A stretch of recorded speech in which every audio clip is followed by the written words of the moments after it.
Radyo Serbato. Isang mapagpalayang araw, bayang Pilipino. Ngayong araw, probinsya ng Dinagat. Ako yung lingkod bayan, San Perisores. At ako naman, si Rups Rasul Hibor. Narito na ang mga pinakabago at mainit na balita sa araw na ito. Women and Children Protection Units binigyang pansin ang naitalang pang-aabuso sa bansa. Pagbaba ng mga kasong may kinalaman sa pang-aabuso sa kabataan at kababaihan ikinatuwa ng sambayanan. Para sa unang balita, isiniwalat ng Women and Children Protection Unit sa mga naitalang kaso ng iba't ibang klase ng pang-aabuso sa mga kabataan noong nakaraang taon. Ayon sa inilabas na datos, tumungtong sa 11.88% ang physical, 3.13% ang emosyonal, 4.48% ang kababayan, habang 11.75% naman ang ibang klase ng pang-aabuso. Sa ngayon, patuloy pa rin binibigyang aksyon ng mga otoridad ng iba't ibang klase ng pang-aabuso. Samantala, malaking porsyento ang ibinubuan ng mga kaso ng violence against women and children sa taong 2023 to 2024. Ayon sa datos na inilabas ng Women and Children Protection Units o WCPU, mula sa 96% ay naging 22% na lang ang mga kaso ng violence against children. Sa kabilang banda, ang mga kaso na may kinalaman sa violation against women o VAW ay bumaba mula 40% hanggang 12%. Ito po si Chinimay Cortez nagbabalita. Lunas laban sa panghara sa mga kababaihan at pag-aabuso sa mga bata ipinatupad ng mga otoridad. PNP pinayuhan ang publiko na huwag mahiyang humingi ng tulong kaugnay sa pang-aabuso. Kaligtasan tips na inilakad ng World Health Organization ikinatuwa ng mga mamamayan. Yan ang mga balitang dapat abangan sa pagbabalik ng Radyo Serbato. Lumulubog bilang mga kabataan na bukod at pabataan ng pabataan mga Pagtinto ko, Mama! Sorry! Ano? Buntis ka? Lena, 14 anyos ka pa lang.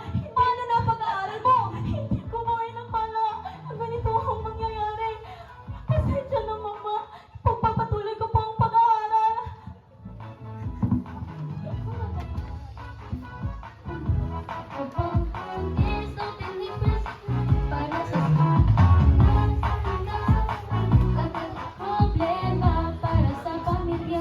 Huwag ipagpalit sa panatili ang sarap ang panghabang buhay na hirap. Tandaan, masarap maging ina, ngunit mahirap maging batang ina.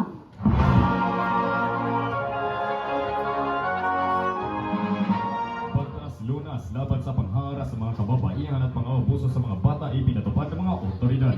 Yan ay aktibong ipapasada ni Jasmine Ihada. Isinulong ng mga otoridad ang tatlong batas Lunas Republic Act 9262 laban sa anumang uri ng karanasan ng mga kababaihan at kabataan.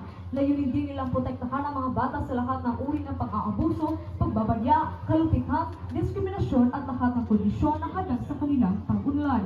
Isama rin dito ang pagbabawal sa pambabastos sa lahat ng tao kahit ano pa man ang kanyang kasarian, ma-personal man o online. Jasmine Ihara para sa Radyo Serbato. PNP pinayuhan ang publiko na huwag mahiyang humingi ng tulong kaugnay sa pang-aabuso. Yan ang balita ipapasada ni Ezekiel Marquito. Naghanap ng pag-aabuso sa panahon ngayon ayon sa Philippine National Police upang iwasan ang mga ito maging mapagmatsyag at magkaroon ng poses. So huwag matapad ng kapatid at ipahayag na nararamdaman panganin. Protektahan ang sarili upang tinigligtas sa panahon ng pang-aabuso. Ezekiel Marquito, Radyo Serbato.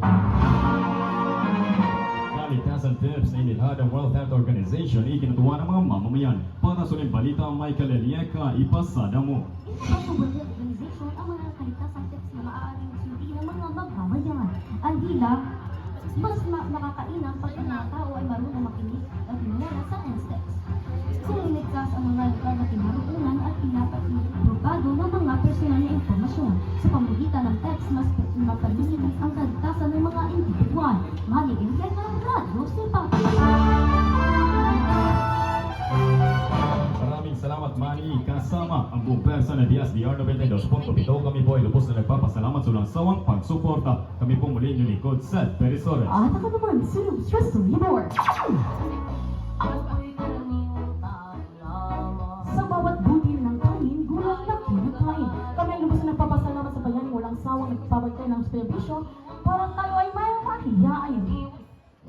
Pilipinas, Dinagat Islands, mabuhay ka! Ako po'y